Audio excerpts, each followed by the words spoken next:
Welcome class 11th in today's history class.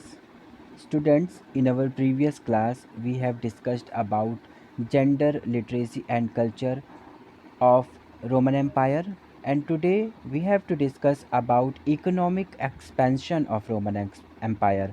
Roman Empire में किस तरह से इकोनॉमिक एक्टिविटीज़ हो रही थी और किस तरह से इकोनॉमिक ग्रोथ हो रहा था, ये हम आज पढ़ेंगे. Let's start today study.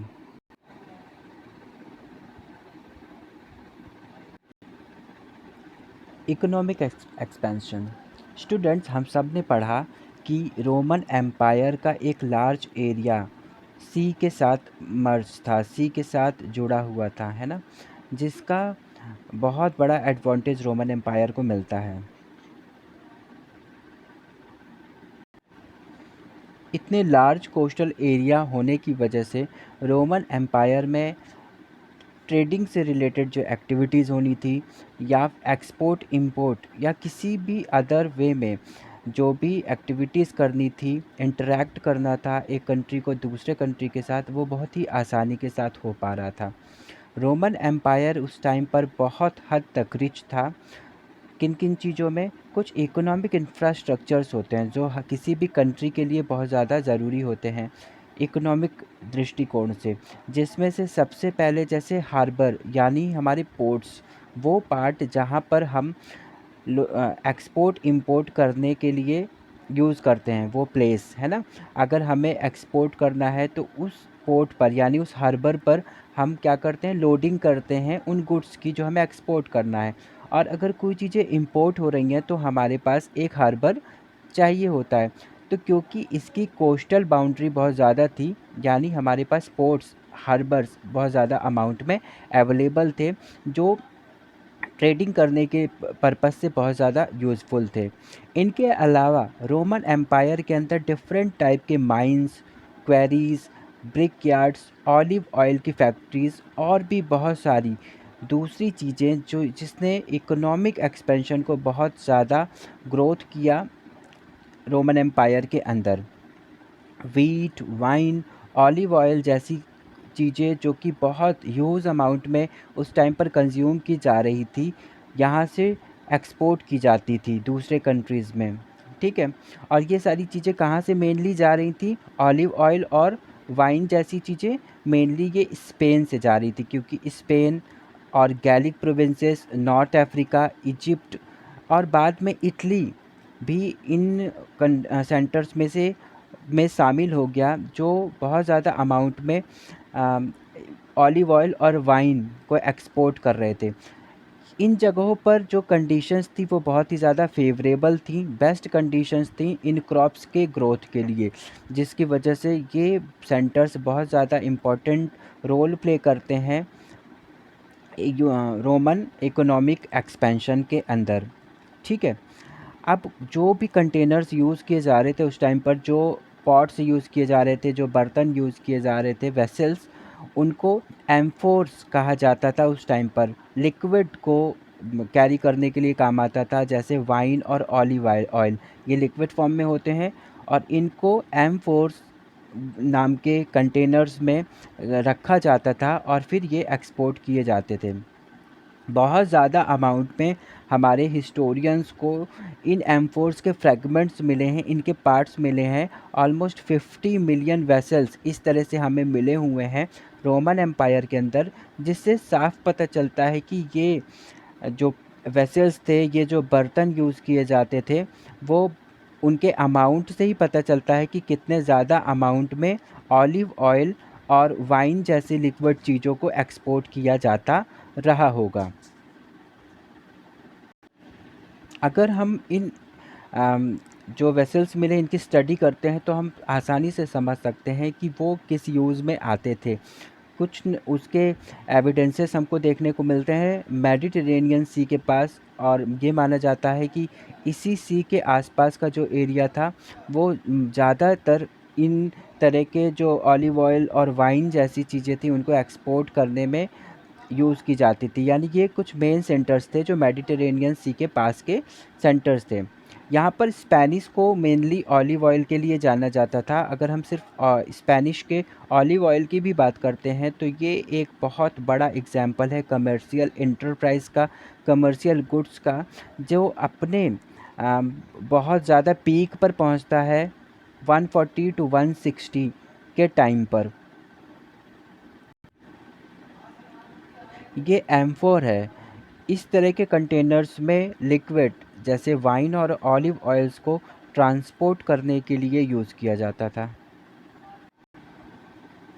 इस टाइम का जो स्पेनिश ऑलिव ऑयल था उसको कैरी करने के लिए जो कंटेनर यूज़ किए जाते हैं, कंटेनर्स, उनको ड्रेसल 20 कहा जाता था। ये बहुत ज़्यादा अमाउंट में मेडिटेरेनियन सी के पास मिले हैं, जिनसे साफ पता चलता है कि स्पेनिश ऑलिव ऑयल बहुत ज़्यादा अमाउंट में यहाँ पर पॉपुलर था, बहुत ज़्यादा यहाँ पर अमाउंट में भेजा जाता था, है ना? तो कहीं न कहीं ये भी हम समझ सकते हैं कि ज़रूर स्पेनिश ऑलिव ऑयल में कुछ खूबियाँ थी, कुछ क्वालिटीज़ थी, जिसने इस एरिया के, इसके आसपास के जो रीजन्स थे वहाँ के मार्केट पे अपनी एक जगह बना ली, है ना? मे बी वो कॉस्ट में बहुत सस्ता रहा होगा और बेटर क्वालिटी का रहा होगा दूसरे जगह से आने वाले जो ऑलिव ऑयल्स थे उनसे, है ना? तो क्वालिटी और अगर उसके रेट की बात कर लें तो हो सकता है कि वो लोअर प्राइसेस में अवेलेबल रहा होगा, इसलिए इसने इतने लार्ज एरिया के मार्केट में अपनी जगह बना ली। क्लियर? तो मार्केट पे हमेशा एक कंट्री और दूसरी कंट्री के बीच में कंपटीशन होता रहता था कि उनका कंट्रोल मार्केट पे रहे और उनका ज़्यादा से ज़्यादा प्रॉफिट हो सके। तो इस तरह से कॉम्पिटिशन्स तो लगातार चलते रहे हैं, है ना? लेकिन स्पेनिश इन सब चीज़ों में बहुत ज़्यादा सक्सेसफुल रहा और स्पेनिश ऑलिव ग्रोवर्स जो थे वो बहुत ज़्यादा तेज़ी के साथ बढ़ते जा रहे थे।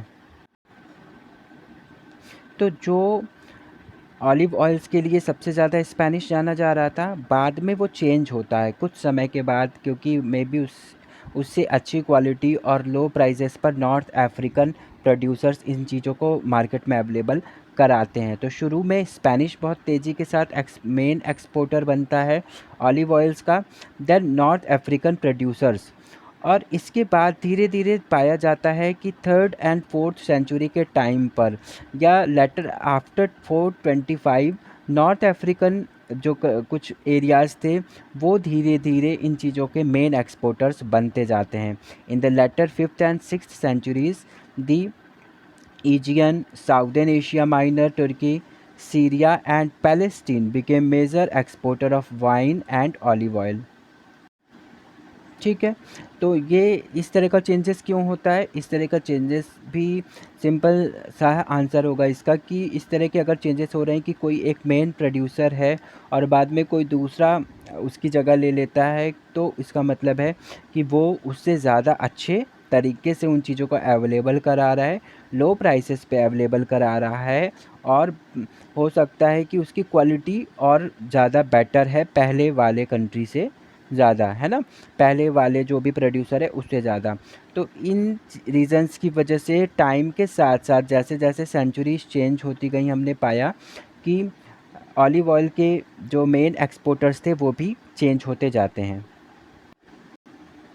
ठीक है, तो इस तरह से देखते हैं हम कि पूरी कंट्री के मैक्सिमम जो बहुत सारे सेंटर्स ऐसे पाए जाते हैं जो एक्सपोर्ट कर रहे हैं, किसी भी वे में एक्सपोर्ट कर रहे हैं, यानी वो एक्सपोर्टर्स बन रहे हैं और इकोनॉमिक ग्रोथ करा रहे हैं पूरी कंट्री को, है ना? तो पूरी कंट्री में हर जगह पर इस तरह से इकोनॉमिक एक्टिविटीज़ हो रही हैं। अगर हम दूसरे साइड पे देखते हैं तो हम पाते हैं कि ये पूरा एम्पायर जो है वो बहुत ही ज़्यादा यहाँ पर फर्टिलिटी भी मिली है। Campania in Italy, Sicily, the Fayum in Egypt, Galilee, Byzacium Tunisia का पार्ट है, साउदर्न गॉल जिसको गैलीली नरबोनेसिस भी कहा जाता है, और बैंटिका जो कि साउदर्न स्पेन का पार्ट है। ये बहुत ज़्यादा डेंसली सेटल्ड और वेल्थिएस्ट पार्ट है पूरे एम्पायर का। यहाँ के बारे में दो राइटर्स हैं, स्ट्रैबो और प्लिनी, इन्होंने इन जगहों के फर्टिलिटी के बारे में काफ़ी कुछ लिखा है। इस टाइम पर जो बेस्ट काइंड की वाइन एक्सपोर्ट की जा रही थी वो हो रही थी कैम्पेनिया से। इसको हमेशा याद रखेंगे, ये वन वर्ड के लिए भी इम्पोर्टेंट है, इसमें बहुत सारे क्वेश्चंस बन रहे हैं। तो कैम्पेनिया को बेस्ट काइंड के वाइन के लिए फेमस था, जो एक्सपोर्ट कर रहा था। सिलिकली एंड बाइजेशियम जो था वो सबसे ज़्यादा अच्छे क्वालिटी में और लार्ज क्वांटिटीज़ में वीट रोम के में एक्सपोर्ट कर रहा था। ठीक है। Galilei densely populated densely cultivated area है, जिसके बारे में एक हिस्टोरियन है जोसेफस, उन्होंने लिखा भी है।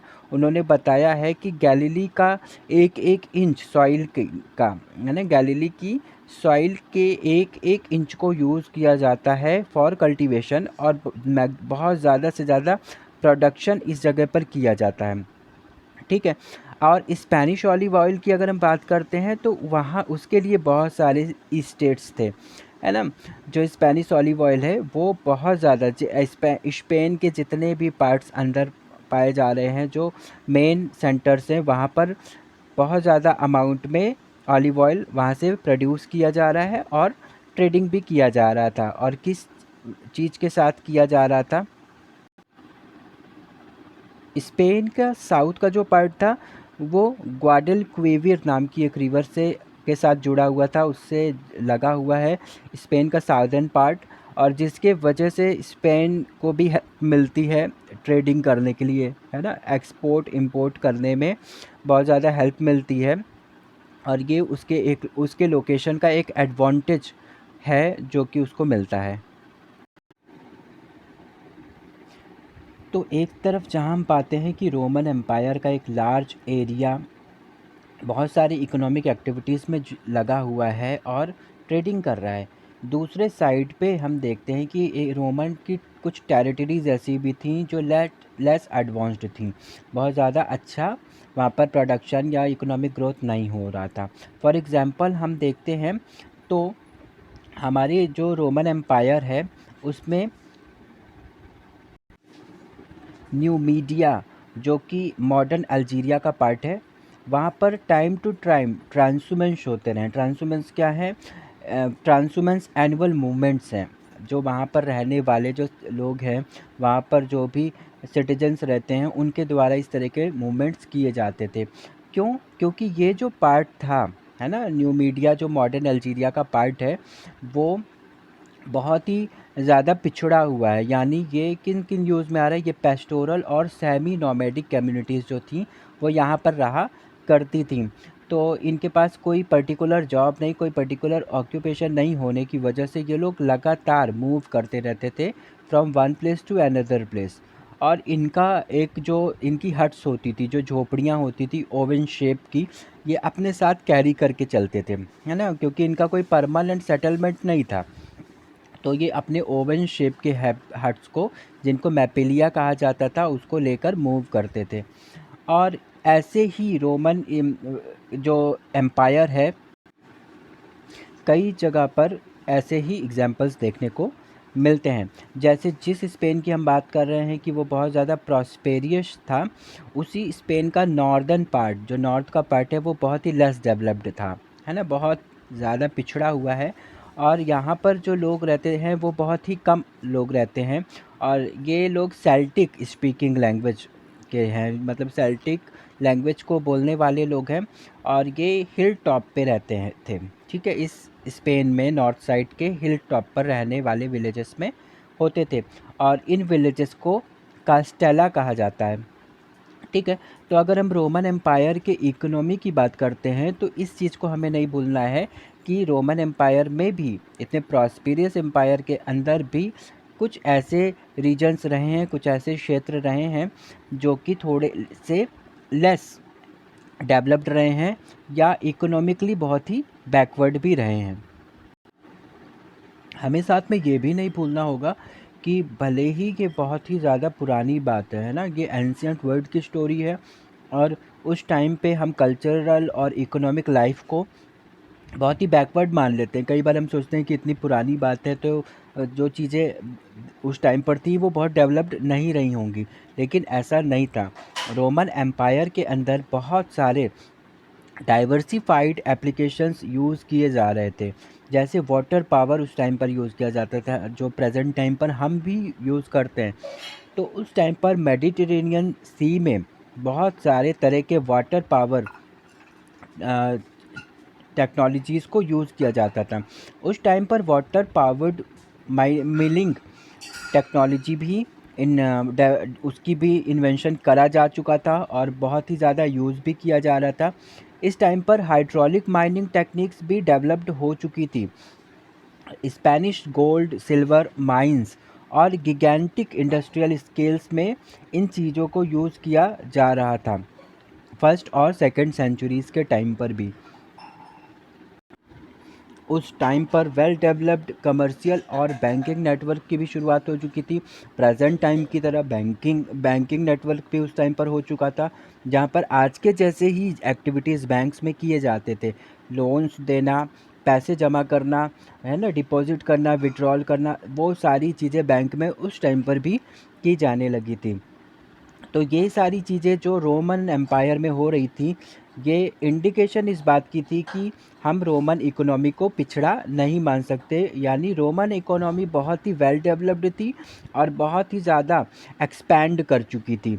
और इतनी ज़्यादा बड़ी जो हमारी रोमन एम्पायर था, उस उसमें उसको अच्छे ढंग से रूल करा पाना या उसमें इतने अच्छे तरीके से सारी चीज़ें हो पाना पॉसिबल हो सकता था जब वहाँ की इकोनॉमी अच्छी होगी। तो अच्छे इकोनॉमी का ही रिज़ल्ट था कि इतने वास्ट एम्पायर को इतने लॉन्ग पीरियड तक रूल किया जा सका। ठीक है। तो इतने बड़े ट्रेडिंग जो भी एक्टिविटीज़ हो रही थी रोमन पूरे एम्पायर के अंदर, ये भी इस बात को भी वो इशारा करती है कि जब इतना ज़्यादा ट्रेडिंग फैला हुआ है, इतना ज़्यादा इकोनॉमिक एक्टिविटीज़ हो रही हैं, तो वहाँ पर लेबर्स और वर्कर्स की भी बहुत ज़्यादा रिक्वायरमेंट रही होगी, है ना? तो अब ये सारी अरेंजमेंट कैसे होती थी, कैसे कंट्रोलिंग किया जा रहा था वर्कर्स को, कैसे वर्कर्स की जो अवेलेबिलिटी थी उनको पूरा किया जा रहा था रोमन एम्पायर में, ये हम हमारे नेक्स्ट क्लास में पढ़ेंगे। Okay, now we will meet in our next class. Till then, take care and have a nice day.